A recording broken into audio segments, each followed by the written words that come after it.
All right, let's talk about the subjects and how to teach each subject. Now, you can adjust this no matter what curriculum you've purchased, but these are the philosophies that I have adopted over the 20 years I've been homeschooling to raise strong writers and readers and good mathematicians. And I'll tell you, it can be a battle. And so this is what we have created. I'm going to share with you here so that you can see kind of how we've organized this. Now, this is how we've organized it inside my homeschool village.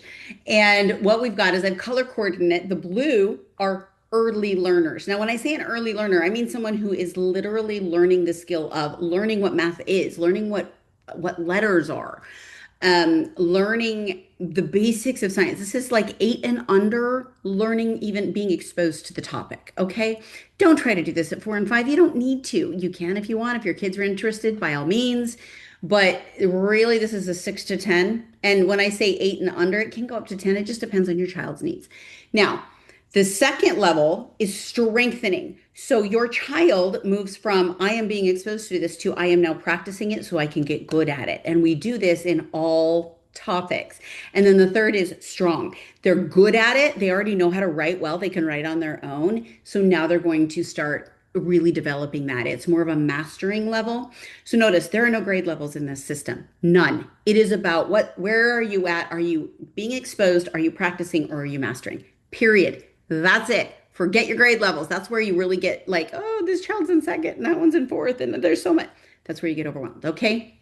So when it goes to reading, let me explain to you reading for younger children under the age of 8. Now, I've had a couple of kids who took off reading on their own at 4 and 5 and could not stop. And at that point, it was like, okay, here's a book. But reading to your children out loud, I've had a couple of children who didn't read till 7, 8, even 10, depending on their interest levels and abilities. And so this will help you with that.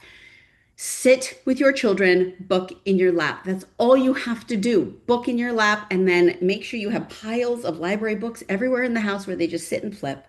That's really all you have to do until they come to you and say, Mommy, what's this word? When they do that, you know it's time to move into level 2. Okay. Until that child says, Mommy, what's this word? They are not ready to move on to learn to read. This is vital. If you wait for that moment, they will learn to read in like a couple of weeks or even a couple of months. Very, very short time. You force this early, you'll be fighting it for years. Some of my kids, I fought it for years until finally they went, Mom, what's this word? And I was like, finally. Oh my gosh.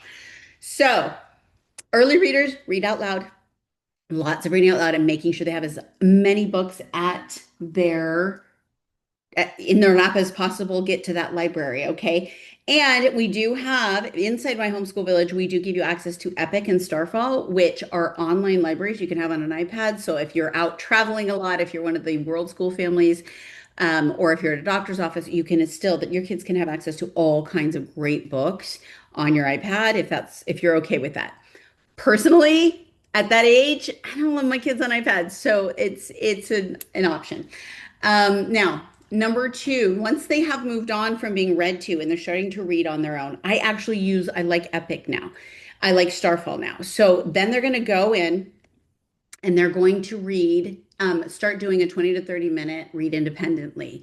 This is where you can assign books to them. They can pick their own books, but the point is whether they go to Epic or Starfall, the point is that they are now practicing 20, 30 minutes. Okay. Now, for your strong readers, these are the kids who aren't struggling anymore. They're reading chapter books now. I have created a teen success library for you. These books are the ones I recommend for all teenagers for ultimate success. You want them to be millionaires, successful leaders. And then you need this teen success list. Don't worry, you get it for free. It's included. And it is, let me see if it'll show you here. Everything, all the books you need to think like a winner, to learn how money works, to build something great, to live with purpose, dreamers, doers, entrepreneurs. Okay. So that is included in there. And for strong readers, let your kids read as much as whenever they want. But during this 30 minutes, they have to read what you assign. This is how you get them exposed to books that they wouldn't have read on their own. So, all right, let's go to writing. Actually, let's go to the next video and I'll do writing in just a minute.